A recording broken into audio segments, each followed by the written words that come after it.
तो चलिए आइए, हम लोग जो है पिछले वीडियो में पढ़ लिए थे संविधान से बेसिक बातें, यानी कि इंट्रोडक्शन हम लोग कर लिए थे उसके बारे में। और हमारा बुक जो है यही बुक चल रहा था, हमारे गुरुजी का बुक है ये।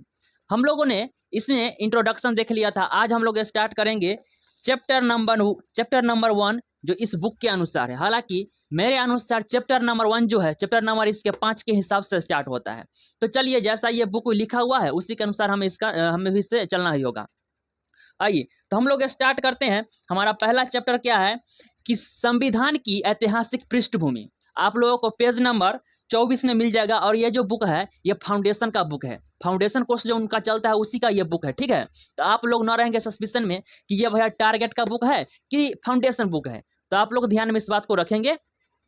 चलिए, हमारा पहला पॉइंट है इसमें कि 1600 ईस्वी में ब्रिटिश ईस्ट इंडिया कंपनी की स्थापना हुई। इस समय की महारानी चार्टर एलिजाबेथ प्रथम थी, जिन्होंने कंपनी को भारत तथा पूर्वी एशियाई देशों के साथ व्यापार करने का अधिकार दिया। जिस समय भारत में ब्रिटिश कंपनी की स्थापना हुई उस समय भारत में मुगल साम्राज्य का शासन था और शासक अकबर थे। अंग्रेज जहांगीर के शासन से व्यापार करना प्रारंभ किया। अंग्रेज तथा मुगलों के बीच संघर्ष यानी कि लड़ाई शुरू हो गया और औरंगजेब के शासनकाल से यह प्रारंभ हुआ था। औरंगजेब का निधन 1707 ईस्वी में हो गया तथा उसके बाद कोई भी ऐसा योग्य नहीं हुआ मुगल बादशाह जो मुगल साम्राज्य को एक साथ सिमट के रख सके। आइए इस पैराग्राफ का हम लोग मीनिंग समझते हैं। बात है आज से 425 वर्ष पहले की। ये वह दौर चल रहा था। ये दौर जो है 1600 ईस्वी का दौर था। कौन सा दौर था? तो 1600 ईस्वी का दौर था। 1600 ईस्वी के दौरान हमारा जो है सबसे पहले हमारा कहानी होता है स्टार्ट ब्रिटेन से। ये वही देश है ब्रिटेन जो लगभग पूरे वर्ल्ड पर शासन किया था। लगभग ब्रिटेन ये देश है जिसने भारत पर लगभग 190 वर्ष कंटिन्यू शासन किया था। लेकिन ऐसा माना जाता है कि 200 वर्षों तक यहाँ पे शासन किया गया था भारत देश पर। ब्रिटेन में 1600 ईस्वी में, कब? तो 1600 ईस्वी में ब्रिटिश ईस्ट इंडिया कंपनी की स्थापना होती है। कब भैया? तो 1600 ईस्वी में ब्रिटिश ईस्ट इंडिया कंपनी की स्थापना होती है। और जिस समय ब्रिटिश ईस्ट इंडिया कंपनी की स्थापना हुई थी उसी समय ब्रिटेन के महारानी कौन थी? तो एलिजाबेथ प्रथम। एलिजाबेथ प्रथम थी ब्रिटेन की महारानी। एलिजाबेथ प्रथम जो थी ब्रिटिश ईस्ट इंडिया कंपनी को भारत और ये जो भारत है ये भारत और पूर्वी एशियाई देश में व्यापार करने का एक अधिकार दिया था। यानी कि सिर्फ ब्रिटिश ईस्ट इंडिया कंपनी ही भारत और पूर्वी एशियाई देश में व्यापार कर सकते थे। ब्रिटिश ईस्ट इंडिया कंपनी 1600 ईस्वी में भारत आता है। कहाँ आता है भैया? तो भारत आता है और यहाँ पे अपना ब्रिटिश ईस्ट इंडिया कंपनी की स्थापना करता है। ब्रिटिश ईस्ट इंडिया कंपनी की स्थापना करने के बाद जब स्थापना हुई थी उस समय हमारे यहाँ मुगल साम्राज्य चल रहा था। कौन सा साम्राज्य? तो मुगल साम्राज्य हमारे यहाँ चल रहा था। मुगल साम्राज्य पर शासक कर रहे थे शासन अकबर। कौन थे? तो भैया अकबर जो है शासन कर रहे थे मुगल साम्राज्य पर। जब ब्रिटिश ईस्ट इंडिया कंपनी जब भारत आया तो यहाँ पे मुगल साम्राज्य चल रहा था और मुगल साम्राज्य के शासक थे अकबर। अकबर जो है इनको परमिशन नहीं दिया कि तू भाई हमारे शासनकाल में व्यापार नहीं कर सकता है। कुछ समय बीतने के बाद जहांगीर बनते हैं मुगल साम्राज्य का शासक। जहांगीर जो है ब्रिटिश ईस्ट इंडिया कंपनी को व्यापार करने का अधिकार देता है, यानी कि परमिशन देता है। इसी के शासनकाल से ब्रिटिश ईस्ट इंडिया कंपनी व्यापार करना स्टार्ट करती है। ब्रिटिश ईस्ट इंडिया कंपनी व्यापार करना स्टार्ट किया और जब कुछ समय बीत गया तो मुगल साम्राज्य पर, ये जो है भैया मुगल साम्राज्य, इस मुगल साम्राज्य पर आता है औरंगजेब का शासन। जब औरंगजेब मुगल साम्राज्य पर अपना शासन कर रहे थे उस टाइम से जो है अंग्रेज और मुगल साम्राज्य के बीच विवाद हो गया, यानी कि लड़ाई हो गया। अब लड़ाई हो गया, कुछ समय बीतने के बाद आता है 1707 ईस्वी। 1707 ईस्वी में बेचारे औरंगजेब का निधन हो जाता है, यानी कि मृत्यु हो जाता है। मृत्यु हो जाने के बाद ऐसा कोई मुगल साम्राज्य पैदा नहीं लिया जो अपने मुगल साम्राज्य को एक बंधन में बांध के रख सके, एक बंधन में बांध के रख सके। सभी के सभी जो है मुगल साम्राज्य के बादशाह अयोग्य ही पैदा लिया, यानी कि मुगल साम्राज्य के जैसा वह पैदा नहीं हुआ। जब निधन हो जाता है औरंगजेब का, उसके बाद जो है अयोग्य बादशाह पैदा लेते हैं मुगल साम्राज्य के अंदर, जिस वजह से जितना भी औरंगजेब के शासनकाल से पहले जितना भी एरिया जीता गया था, वह सारे के सारे एरिया छिटपुट होने लगे, इधर उधर बिखरने लगे। यह सारे प्रक्रिया अंग्रेज देख रहा था। अंग्रेज ने कहा कि भैया ऐसा क्या किया जाए कि इस भारत देश पर अपना राजपाट को जमाया जाए, अपना शासन किया जाए। तो अंग्रेज जो है पहले पता किया कि पहले यह पता करो कि पूरे भारत में सुखी संपन्न कौन सा एरिया है, कौन सा देश है। इसको सबसे पहले नजर पड़ता है बंगाल, क्योंकि ब्रिटिश ईस्ट इंडिया कंपनी जो था पहले आया करता था पनिया वाला जहाज से। पहले जो है ऊपर वाला जहाज उड़ने वाला नहीं था, पहले पानी के रास्ते ही आया करते थे लोग एक देश से दूसरे देश। तो ये जो देखा बंगाल का एरिया जब देखा ना, ये बंगाल वाला एरिया, कहा कि ए भाई बंगाल के किनारे तो भैया समुद्र है, समुद्र के किनारे नैया से आया जाएगा और यहीं से फिर व्यापार करके चला जाएगा, बड़ी आसानी होगा यहाँ से व्यापार करना और शासन भी कर लेंगे बड़ी आसान से। थोड़ा देर जो है डिस्टर्ब हो गया लाइन कटने की वजह से। तो आइए हम लोग कहाँ पर थे, हम लोग भैया बंगाल पे थे। कहाँ थे, तो बंगाल। तो ब्रिटिश ईस्ट इंडिया कंपनी जो है बंगाल को देखा सुखी संपन्न देश, कहा क्या कि पहले बंगाल पर ही अपना डेरा जमाया जाए, यानी कि कब्जा किया जाए।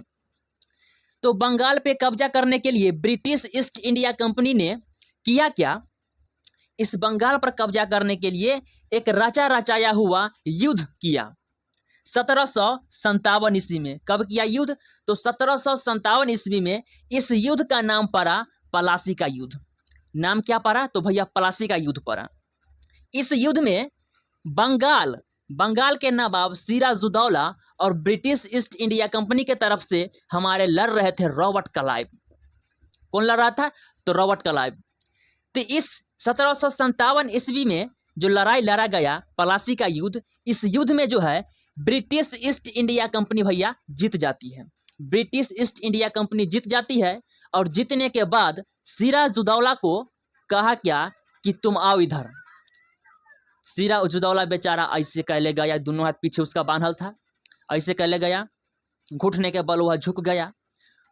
तो यह अंग्रेजवा जो था रॉबर्ट क्लाइव, वह कहा कि तुमको छोड़ दिया जाए कि मार दिया जाए। सिराजुद्दौला कहा हम तो भाई हारे हुए इंसान हैं, हम क्या करें, जैसा आपकी मर्जी। सिराजुद्दौला को अंग्रेजवा जो है सीधा घेट्टी छपोट दिया, उसको मर्डर कर दिया। सिराजुद्दौला वहीं पे अल्लाह का प्यारे हो गया। उसके बाद हम लोग थोड़ा देर पीछे चलते हैं कि 1757 में जब युद्ध हुआ था पलासी का युद्ध हुआ था। उस पलासी के युद्ध में हमारा शुजा-उद-दौला मारा गया।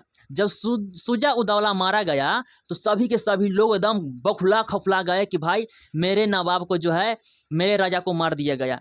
ये लोग भी इधर से प्लानिंग में था कि कभी मौका मिले तो तुमको भी हम बता देंगे। इसके बाद जो है 1764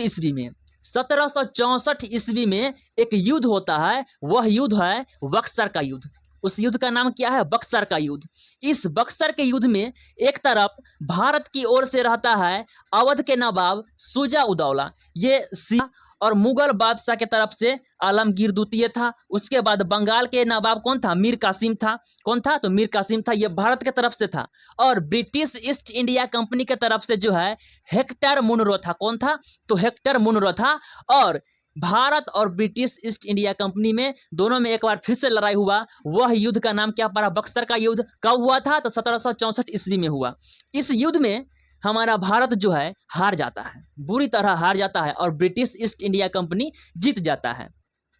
जब जीत गया, इसके बाद 1765 ईस्वी में एक संधि हुआ, एक समझौता हुआ। उस समझौता के अंतर्गत क्या हुआ, इसे कहा गया इलाहाबाद की संधि। क्या कहा गया, तो इलाहाबाद का संधि कहा गया। इस समझौता के अंतर्गत समझौता तो हो गया, लेकिन अंग्रेज जो था ब्रिटिश ईस्ट इंडिया कंपनी जो था, बोला क्या कि समझौता तो हम कर लिए हैं, लेकिन इसके लिए हम करेंगे क्या, तुमको दंड जुर्माना देंगे। दंड जुर्माना के तौर पर किया क्या, ये छोटा अंग्रेजवा है, बोला क्या कि बंगाल, बिहार और उड़ीसा के क्षेत्र में हमें कर वसूलने का हमें अधिकार दिया जाए। क्या, तो भैया कर वसूलने का अधिकार दिया जाए, यानी कि टैक्स वसूलने का अधिकार दिया जाए। और ये जो है भारत के लोग जो है डर के मारे जो है कर वसूलने का अधिकार ब्रिटिश ईस्ट इंडिया कंपनी को दे दिया। और जब दे दिया तो वही टैक्स उसी का नाम पड़ा दीवानी अधिकार। क्या नाम पड़ा? तो दीवानी अधिकार उसका नाम पड़ा। जब उसको टैक्स उछलने का अधिकार मिल गया, ठीक उसके जो है 65 में समझौता करके उसको कर वसूलने का अधिकार दे दिया गया। ठीक जो है छठा साल 65 में यहाँ पे समझौता कर लिया और 1771 ईस्वी में पूरे बंगाल पर ब्रिटिश ईस्ट इंडिया कंपनी अपना जो है राजपाट पूरे से जमा लिया। कहाँ पे? तो भैया ये बंगाल पे पूरा के पूरा क्या किया? अपना राजपाट जमा लिया 1771 ईस्वी में British east India company. British east India company जब बंगाल पे पूरा अपना राजपाट जमा लिया, यह बात ब्रिटेन में जाके पता चला ब्रिटेन सरकार को, ब्रिटिश संसद को पता चला कि ये भाई ब्रिटिश ईस्ट इंडिया कंपनी को तो वहाँ भेजे थे बिजनेस करने के लिए, व्यापार करने के लिए, लेकिन वहाँ पर जाके तहलका मचाया हुआ है, वहाँ पे अपना राजपाट जमा के बैठा हुआ है। British east India company Bharat में अपना राजपाट जमा के बैठा हुआ था और दर प्रति दर वो फैला ही रहा था इस तरह के मामला। तो ब्रिटिश संसद ने ब्रिटिश ईस्ट इंडिया कंपनी से डरने इसीलिए लगा ब्रिटेन संसद और ब्रिटेन की ऐसा ना हो कि इसका तो घर ब्रिटेन में है, वहाँ पे अपना तांडव कर ही रहा है और घर पे आके जो है यहाँ पर भी ना कहीं तांडव करना शुरू कर दे। तो इस चीज को नियंत्रण में लाने के लिए ब्रिटिश ईस्ट इंडिया कंपनी को अपने नियंत्रण में काबू में रखने के लिए एक नियम लाया ब्रिटिश संसद ने। उस नियम का नाम क्या था? 1773 का रेगुलेटिंग एक्ट। नाम क्या पड़ा उसका? 1773 का रेगुलेटिंग एक्ट। आइए हम लोग अब समझते हैं कि 1773 का रेगुलेटिंग एक्ट होता क्या है। उससे पहले मैं अपना बोर्ड साफ कर लूं। रेगुलेटिंग एक्ट कब हुआ था पारित? तो ये भैया हमारा 1773 ईस्वी में हुआ था पारित regulating act. British east India company को अपने काबू में लाने के लिए ये ब्रिटेन संसद जो है यह नियम लागू किया था और अप्लाई करना था ब्रिटिश ईस्ट इंडिया कंपनी पर। ब्रिटेन के संसद रेगुलेटिंग एक्ट पारित जब किया था उस समय ब्रिटेन का प्रधानमंत्री लॉर्ड नॉर्थ था। कौन था? तो लॉर्ड नॉर्थ था। और इसका प्रमुख जो है बहुत सारे विशेषताएं थे। उनमें से हमारा पहला विशेषता क्या है? पहला विशेषता ये है कि बंगाल का जो है गवर्नर उसका पद का नाम बदल के बंगाल का गवर्नर जनरल कर दिया गया। क्या किया गया? तो बंगाल का गवर्नर जनरल कर दिया गया। वहीं हमारा प्रथम बंगाल का गवर्नर जनरल जो था लॉर्ड वारेन हेस्टिंग था। कौन था? तो लॉर्ड वारेन हेस्टिंग। इसको याद रखेंगे, बहुत ही पूछता है एग्जाम में, खासकर दरोगा के एग्जाम में, कि लॉर्ड वारेन हेस्टिंग जो था ये जो है कहाँ का था प्रधानमंत्री? तो सॉरी ये बंगाल का जो है गवर्नर जनरल था, पहला गवर्नर जनरल था। ठीक है।